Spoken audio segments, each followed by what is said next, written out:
Hello. Good afternoon, good evening, good morning sa ating mga kaibigan, sa mga nasa ibang bansa, at mega love shout out po sa ating lahat, sa inyong lahat.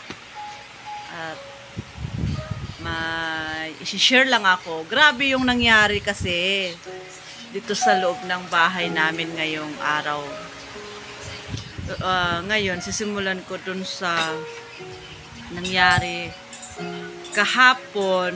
Yung asawa ko, di ba natutulog kami dito, nilagay niya yung kamilusan, yung pang spray sa bibig, nilagay niya sa gilid. Hindi ko alam kung dahil sa katandaan ba yun, kaya yun yung mga sinasabi naging olyanin. Nilagay niya daw dyan, tapos nung naghanap siya, nahanap niya sa akin, nakita niya, ayun, nandun, sabi ko, nasa mesa na isa. Bakit napunta doon? Demonyo talaga, sabi niya. Nagsabi pa siya na demonyo daw naglipat. Sabi ko, huwag kang ganyan. Lahat na lang sinisisi mo sa demonyo pag may mga baka naman ikaw naglagay. Baka si Lucy naglagay. Ani naman ni Ate Lucy yan, tulog na tulog, sabi ko. Tapos kagabi na naman, itong mesang ito, di nakalagay dyan. Bakit biglang napunta dito? Nung tinanong ko yung asawa ko, bakit nilagay mo dyan? Nahirapan akong lumabas. Sabi ko, pumangon para umihi. Sabi niya, hindi ako naglagay dyan.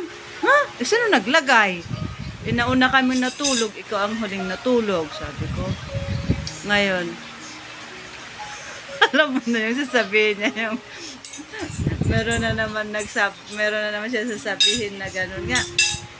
Tapos kahapon, kaninang tanghali habang nasa church kami, biglang alam mo yun, ito pakita ko sa inyo. Itong aming tubigan yan, punong-puno yan. Ngayon, ganyan na ang natira, nandyan. Biglang dumaos dyan at tumapon yung tubig hanggang dyan. Buti hindi nabasa yung bigas namin. Hanggang dyan. Tapos kita nyo itong aming higaan.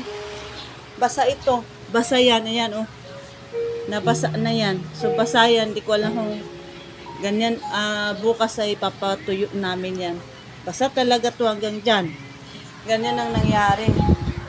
Kaya, minsan nadadagdagan yung na kung ano-anong iniisip mo na. Yung ganyan. Tapos, kinikwento namin kay Auntie Lucia, sabi ni Auntie Lucia, baka nakakalimutan nyo mag-pray yung umaga at gabi bago matulog. Tapos pagkagising, ay kayong mag-pray sa bahay nyo. Sabi niyan, tama naman, pero may mga ganyang bagay na yung alam mo yung sunod-sunod. Sabi naman mas makapangyarihan naman ng Panginoon, di ba? Huwag tayong magpa-apekto sa mga gano'n. Pero syempre, hindi mo maiwasan na mag-isip ka kung bakit nangyayari. Hanggang doon lang ang aming video, at sana lahat tayo ay healthy, syempre. Ayan, ang aking asawa. Yung tiyan niya, akala mo buntis eh. Ay nako. Hi! Oo. Yun lang maichichika ko sa inyo ngayon kasi wala ho ibang ma-vlog. Sobrang alam mo yun. Yan, hanggang doon lang po ang video muna namin. Bye-bye na. Bye! God bless po!